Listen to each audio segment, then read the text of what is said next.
Hi అండి, welcome to Anusha organic kitchen. మనకు ఈ మధ్య గోధుమ రవ్వ ఉప్మా డైట్లో ప్రిఫర్ చేస్తున్నారు కదా, దాన్ని హెల్దీగా టేస్టీగా ఎలా తయారు చేసుకోవాలో నేను ఇప్పుడు మీకు ఈ వీడియోలో చూపిస్తాను. అది యాక్చువల్లీ ఇప్పుడు నేను చూపిస్తున్నట్టుగా గోధుమ రవ్వని బాగా వేయించుకొని, ఆ వేయించుకున్న గోధుమ రవ్వ నీట్గా ఒక పక్కకు బాగా రెడ్డిష్ కలర్లో వేయించుకొని, ఆ గోధుమ రవ్వని పక్కకు ఇలా ప్లేట్లో పక్కకు తీసుకొని, అదే గిన్నెలో మనం ఏదైతే గోధుమ రవ్వ వేయించుకున్నామో అదే ప్యాన్ తీసుకొని, ఆ గోధుమ రవ్వ చూడండి ఇలా లైట్ రెడ్డిష్ వచ్చేలాగా వేయించుకోవాలి. ఆ తర్వాత గిన్నెలో ఆయిల్ వేసుకొని, ఫస్ట్ అయితే మనం మినప్పప్పు వేసుకుంటే అది రెడ్డిష్ కలర్లోకి ఏంటంటే ఫస్ట్ మనం ఆవాలు జీలకర్ర వేసుకోకూడదు, ఫస్ట్ అయితే మినప్పప్పు వేసుకోవాలి.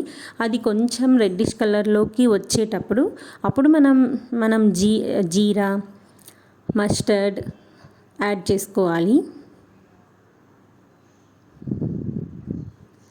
చూడండి అది కొంచెం మనం రెడ్డిష్ కలర్లోకి బాగా కలుపుతూ ఉండాలి, రెడ్డిష్ కలర్లోకి వచ్చేలాగా. ఆ తర్వాత కాజు వేసుకోవాలి. దీన్ని మనం కొంచెం రెడ్డిష్ కలర్లోకి వచ్చేదాకా బాగా వేయించుకోవాలి.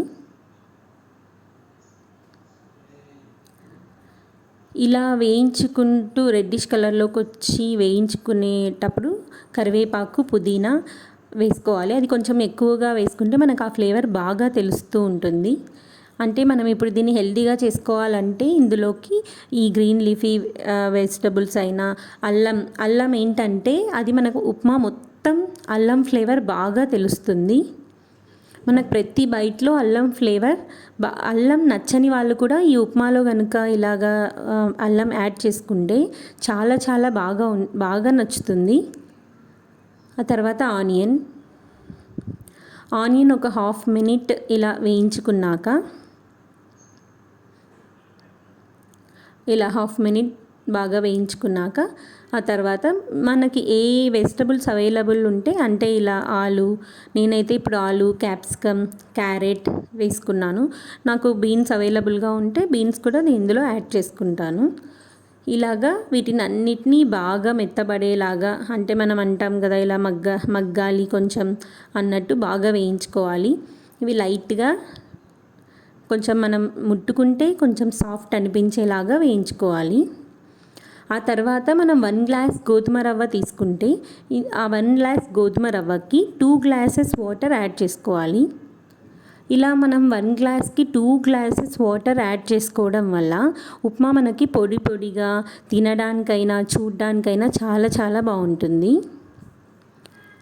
ఇప్పుడు మనము ఇందులోకి మనకు ఇష్టం ఉన్నంత, అంటే మనము ఎవరికి సాల్ట్ ఎంత వేసుకోవాలి అన్నట్టు మనం సాల్ట్ వేసుకోవాలి. నేనైతే కొంచెం సాల్ట్ తక్కువగానే యాడ్ చేసుకుంటాను, ఎందుకంటే ఎక్కువ వేసామంటే మనకు ఈరోజు ఎక్కువ సాల్ట్ తిన్నామనే ఫీలింగ్ అయితే మనలోంచి వెళ్ళదు. అందుకు నేను కొంచెం ఏదైనా సరే కొంచెం తక్కువగానే సాల్ట్ వేసుకుంటా. కావాలంటే మళ్ళీ కలుపుకోవచ్చు, ఒక్కసారి ఎక్కువ అయిందంటే మనం దాన్ని తగ్గించుకోలేము. ఎవరిష్టం వాళ్ళ ఫ్లేవర్కి తగ్గట్టుగా సాల్ట్ వేసుకోవాలి. ఆ తర్వాత ఇలా చూడండి, నీళ్ళు బాగా ఇలా బబుల్స్ వచ్చేటప్పుడు మనం ముందుగా వేయించుకున్న గోధుమ రవ్వని మెల్లమెల్లగా ఇలా కలుపుకుంటూ ఉండాలి. గోధుమ రవ్వ బాగా అంటే సూజీ రవ్వలాగా ఉండలైతే కట్టదు. చూడండి ఉప్మా మనకు ఎంత కలర్ఫుల్గా అనిపిస్తుంది. మనం కొంచెం కొత్తిమీర అయినా, కరివేపాకు అయినా, పుదీనా అయినా మనం ఎంత ఎక్కువ యాడ్ చేసుకుంటే మనకు ఆ ఫ్లేవర్ అనేది చాలా చాలా బాగుంటుంది. ఇలా ఇప్పుడు మనం రవ్వ వేసాక ఒక హాఫ్ మినిట్ ఇలాగా సిమ్లో ఉంచేసి మూత పెట్టుకోవాలి. చూడండి ఉప్మా చూడడానికి ఎంత బాగా ప్రతి ఒక్క వెజిటబుల్, ప్రతి ఒక్క గ్రీన్ లీఫీ వెజిటబుల్ మనకు కనిపించేలాగా చాలా చాలా బాగుంటుంది. ఇందులోకి అల్లం పచ్చడితో ఈ ఉప్మా, అల్లం పచ్చడి, కొంచెం నెయ్యి వేసుకుని ఈ ఉప్మా తింటే సూపర్గా ఉంటుంది. ఇది కనుక మీకు నచ్చితే లైక్, షేర్, సబ్స్క్రైబ్.